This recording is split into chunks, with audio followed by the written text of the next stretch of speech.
only 8. People always ask me, Joker, why the long face? They don't understand the chemistry of the soul. They think pain is just noise. But when you're down to the final week, the noise stops. The static clears. The screaming in your head starts to sound like a symphony. Most people, they break, they crumble. But not us. We're special. We've learned that when the world tries to crush you, it's actually just squeezing out the impurities. The pain isn't leaving, it's just changing shape.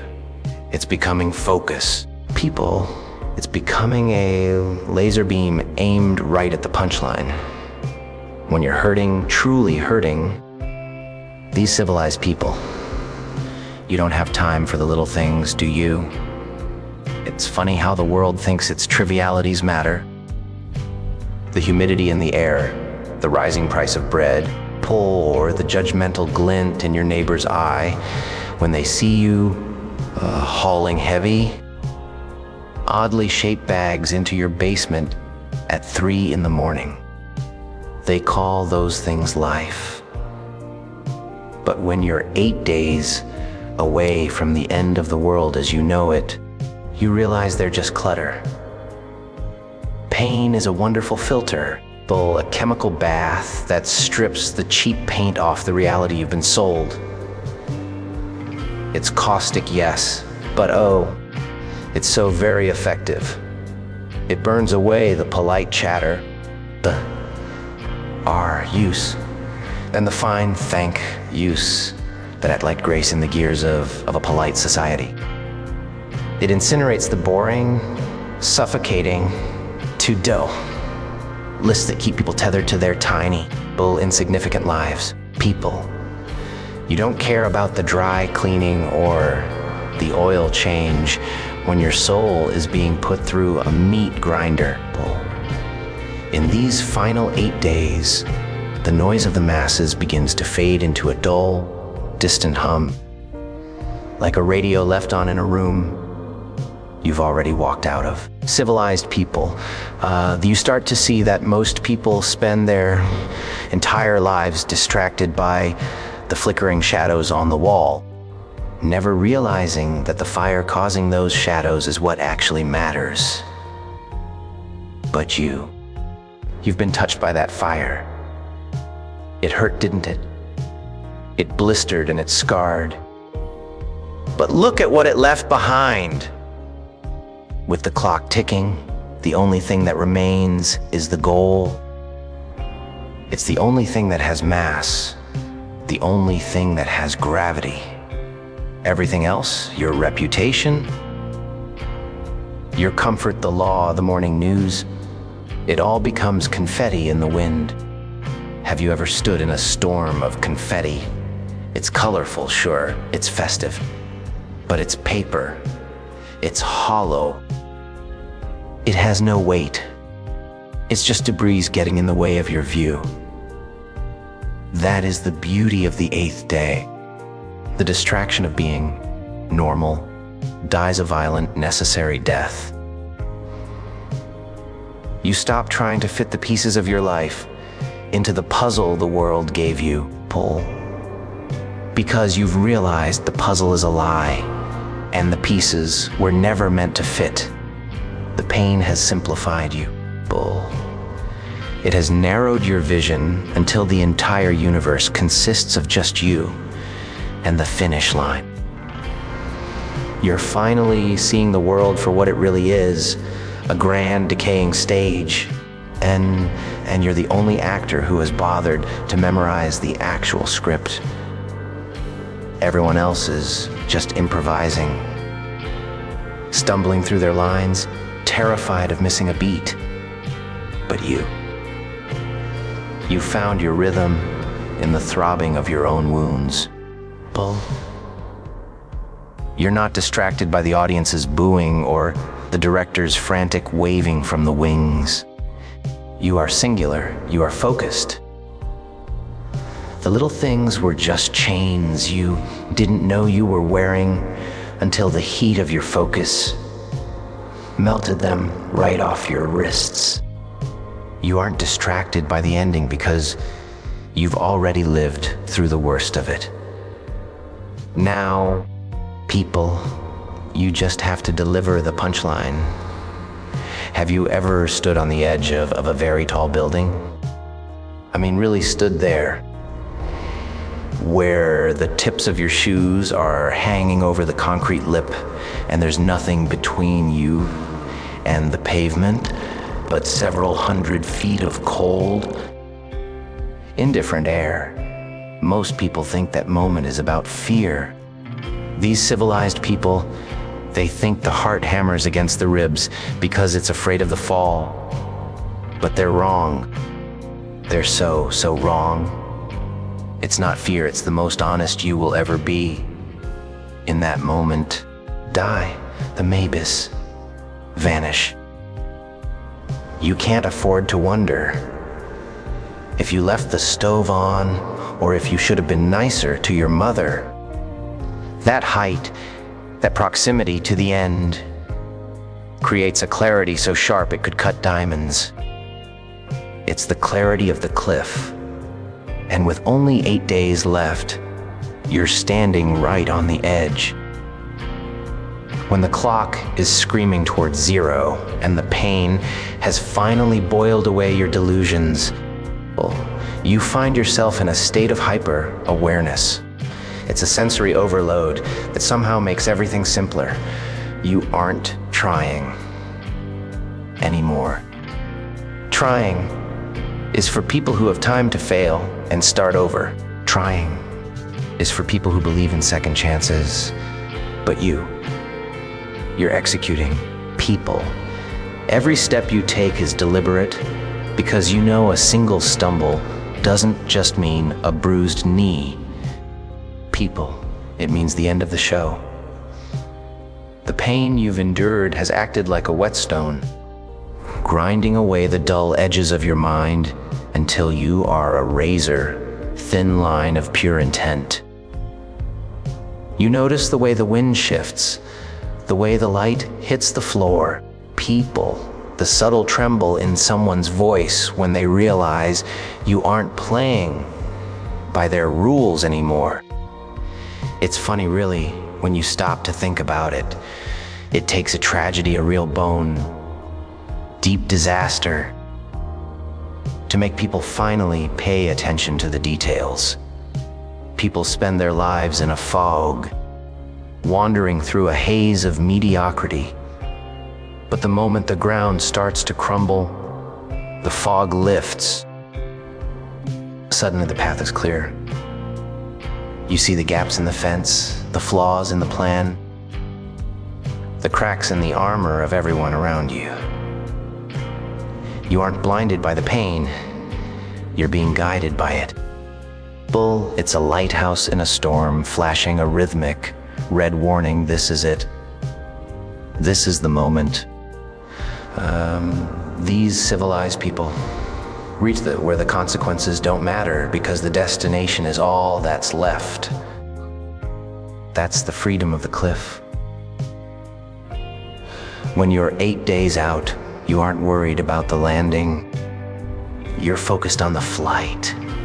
The pain has made you precise. It has made you cold. It has turned your frantic, messy emotions into a singular, icy stream of logic. You're looking down at the world from your ledge, and for the first time, you don't feel like you're falling. These civilized people, you feel like the only person who is finally standing still while the rest of the world spins out of control. You've found the silence at the center of the screen. And oh, what a beautiful, quiet view it is. People try so hard to hide their wounds, don't they? People. They tuck them away under silk shirts and expensive bandages, hoping no one sees the mess underneath. They treat a scar like a blemish, a mistake, a reminder of a moment they were weak. People, they go to doctors and therapists, begging for a way to make the skin smooth again, to make the memory fade into a dull, gray nothingness. How utterly dull. They want to be unblemished, which is just another way of saying they want to be untested. But you know better. These civilized people, you've realized that a wound is just an opening where the light gets in, or better yet, where the heat gets out. You don't cover your scars, you study them. You map them. You realize that every place you've been broken is a place where the universe tried to end you and failed. And that failure on the part of the world, that's your power. With 8 days left on the calendar, you start to realize that you've been undergoing a transformation. You take those jagged, ugly marks and you weave them together into a suit of mail.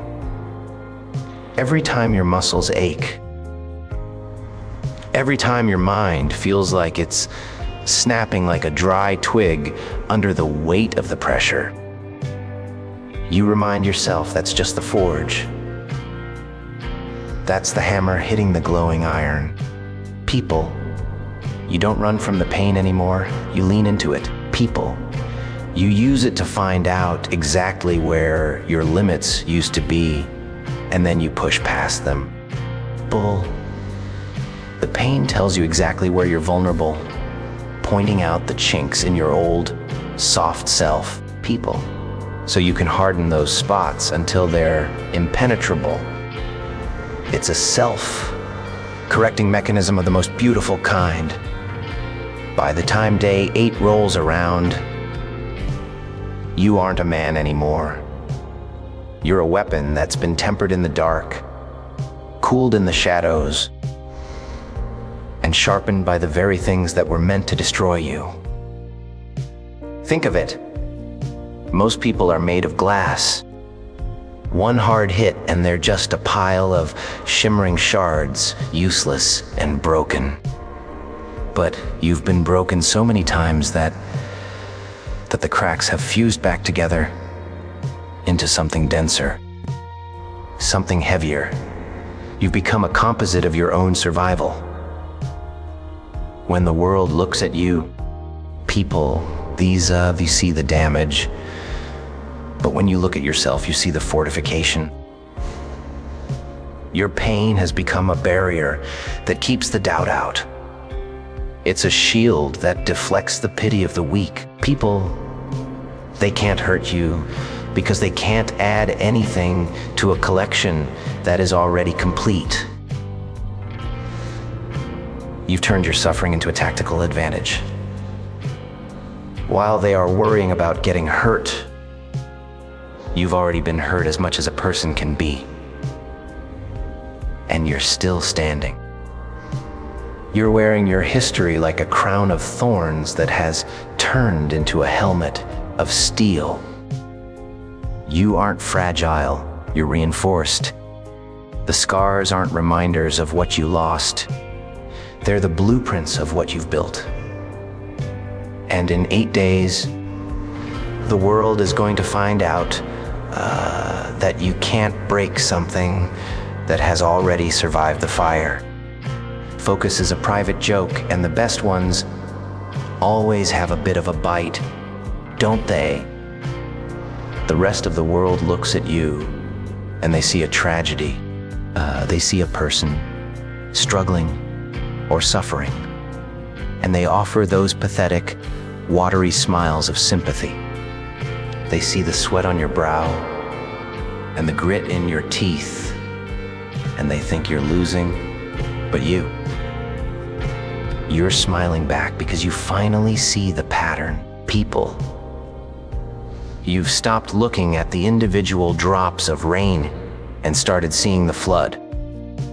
You see how all those miserable moments, all those nights spent staring at the ceiling with a heart full of battery acid were just setups for the big reveal. 8 days out, The pain stops being an obstacle and starts becoming the punchline. You start to realize that the struggle wasn't something happening to you. It was something happening for you. It's the elaborate machinery of a cosmic gag. These civilized people, and you're the only one in the room who's finally figured out the hook. It's a delicious kind of irony, isn't it? People, that the very thing meant to crush your spirit is the thing that finally gave you a reason to laugh. People spend their lives chasing happiness, that bland, sugary coating that melts at the first sign of heat. But there is a much deeper, much more intoxicating joy found in the absurdity of the climb. When you're 8 days away from the end, people, you see the ridiculousness of your own former fears. You see how hard you tried to be, or normal, or safe, and you realize that was the real joke all along. The pain has stripped away the pretension. It has revealed the skeleton of the situation. You aren't burdened by the weight of the world anymore. You're laughing at how heavy everyone else thinks it is. You're the only one who knows that the stage is made of plywood and the bullets are, well, maybe the bullets are real. But that just makes the ending more impactful, doesn't it? These civilized people, this is the clarity that comes when you stop being a victim of your circumstances and start being the architect of your own chaos. You see the threads connecting your past failures to this current moment of absolute crystalline focus. It's a setup that would make a clown cry with envy. Every tear you shed was just water for the garden. These civilized people, every time you were pushed down, it was just to give you a better angle to see the trapdoor. You're in on it now. You're not the punchline anymore. You're the one delivering it.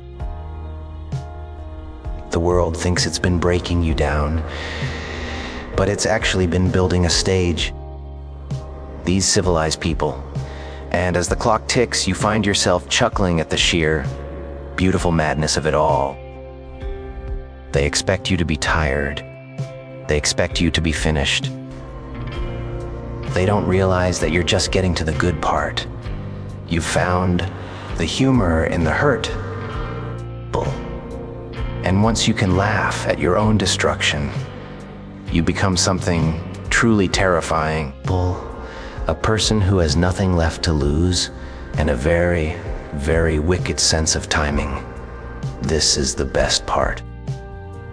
This is the moment where the air gets thin and the ground beneath you just disappears. When the pain finally turns to focus, you lose the ability to go back. You've crossed a line that most people don't even know exists. They spend their whole lives hovering near the safety of the start line, always keeping one eye on the exit, always leaving themselves a way out. But with 8 days left, you've burned the bridges. You've salted the earth behind you. You've reached the point of no return. And oh, there is a certain intoxicating liberty in that, isn't there? No more what ifs. No more maybe tomorrows. No more waking up and wondering if you should try to be the person the world expects you to be. That person is dead. The pain killed him, and the focus buried him. When you can't go back, the only direction left is forward, through the fire and straight into the heart of the storm. There's no more room for hesitation. You don't have to weigh your options anymore, because you only have one left execution. The countdown isn't a cage, it's a release. People, These the sound of the world finally getting out of your way because it realizes you aren't stopping for anything. In these final days, you exist in the now. Not the no that the self-help books talk about. Not that peaceful, meditative garbage. No, this is the now of a bullet mid-flight. It's the no of a lightning bolt half a second before it hits the transformer. You are a singular event in time. The point of no return is where you stop being a passenger in your own life and start being the collision. You've seen what you're capable of when you're pushed into a corner, when the skin is stripped away and the nerves are bare. You've discovered that the limit was just a polite suggestion made by people too afraid to see what happens when the clock hits 0. So let them watch. Let them worry about the consequences and the aftermath. Those are words for people who still have a later. You don't have a later. You are 8 days of pure, unadulterated purpose. The pain brought you to the door, the focus turned the key, and now you're stepping through. There's no turning back, my friend. The joke is finished, the stage is set, and the only thing left to do is play your part until the lights go out. 8 days. Don't blink. You might miss the best part.